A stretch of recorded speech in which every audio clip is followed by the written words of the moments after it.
Hello everyone, my name is Delta and today I'm fixing an iPhone SE for myself.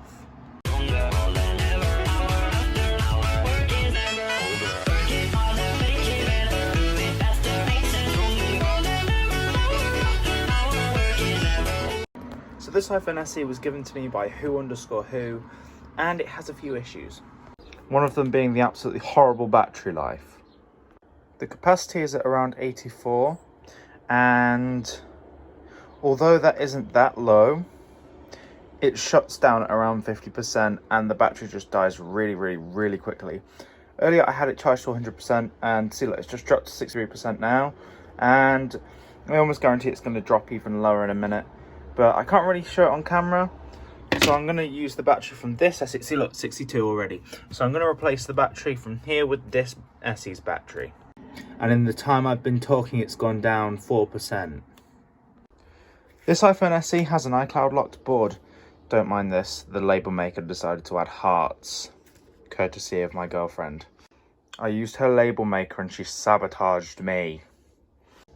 So as I was saying, this board is iCloud locked, and I've just been saving it to use for this SE once I got the parts back. Also, the charge port on this is kind of scuffed because it's like bent down here, so I don't know how well it's working. So if I can't get the battery out of here, I'm literally just gonna swap the boards over. So let's power you off.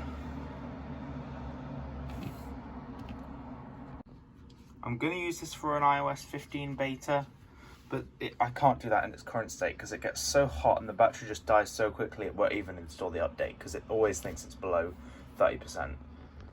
This could even be a motherboard issue and it could be completely screwed. I don't know, so let's find out. Remove the screens. The screen is now off and you can kind of see the damage to the frame a little bit clearer. This is actually an original battery as far as I can tell. So yeah, I've never seen an original battery behave like this. So I think what I'm going to do is I'm just going to swap the boards around so I can have the new charging port from here as well. It will be a black screen on a white device. Well, a gold device, but it has white on the back. So it will be a bit of a mismatch, but I think it looks nice. So let's get started with that. Disconnect the batteries. One disconnected. Two disconnected. Unclip the little antenna cable. One unclipped. Two unclipped. Eject the SIM card slots. Hey look, a Virgin Mobile SIM that looks very scuffed because it was literally tried to fit into a phone that didn't support it because someone didn't know what a SIM adapter was. I don't even think it works anymore, but it's just been sat in here for the longest time, so yeah. Remove the dock connectors. One removed, well, or unplugged. Two unplugged. Now let's swap the boards.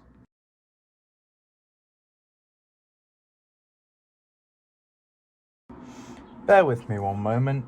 I don't know whether this is the right screwdriver or not, so I'm going to go check and make sure. Update, I lost my proper screwdriver, so I'm just going to be swapping the batteries and the dock connectors because I cannot be bothered to go and find it.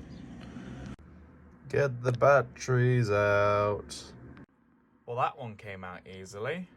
And this shell's bent a little bit, so hopefully that weakened the adhesive or made the battery unstable. Please say it didn't make the battery unstable. Wish me luck. That was one of the most annoying battery removals I've ever had. This battery is actually wrinkled and it makes like little squishy noises when you press on it. So I think this battery has swollen up slightly. So I'm going to have to isolate this battery because I don't want it anywhere near me. I'm going to go put this down the bottom of the garden in a little bucket. So if it does explode, then it'll do it in a controlled manner. But literally, one of the screws is like flown out of this already. So the bend did actually put some damage on the internal components. So once I've got this out, I am going to try and bend it a little bit just to fix it. One thing I've learned while taking apart iPhone SEs, because I do actually take apart these quite a lot. I take apart 5Ss and SEs quite a lot. I do actually repair phones for people. Like I've repaired phones for my friends before. And it's always good to ruin my own phones rather than ruin other people's phones. Like if I ruin the gold SE, who really cares? Like I was really good with that I was really well understood on what goes on inside the SE before I did the original service on this phone, because I don't want to break one of my friend's phones, because then that'd make me feel really bad. So I like to buy broken phones just to practice on. Also, iPhone 8 Plus. Video coming soon on that, maybe. If it's interesting, I'll make a video on it. Yeah, it's a bit of a monstrosity at the moment, so yeah, you might see that if I can get it to work. At the moment, I can't, but I am gonna try. So yeah, yeah, I'm gonna go put this somewhere else because it does smell a little bit like nail varnish, which makes me think it is trying to outgas a little bit. With that battery safely quarantined, we can now move on to the charge port.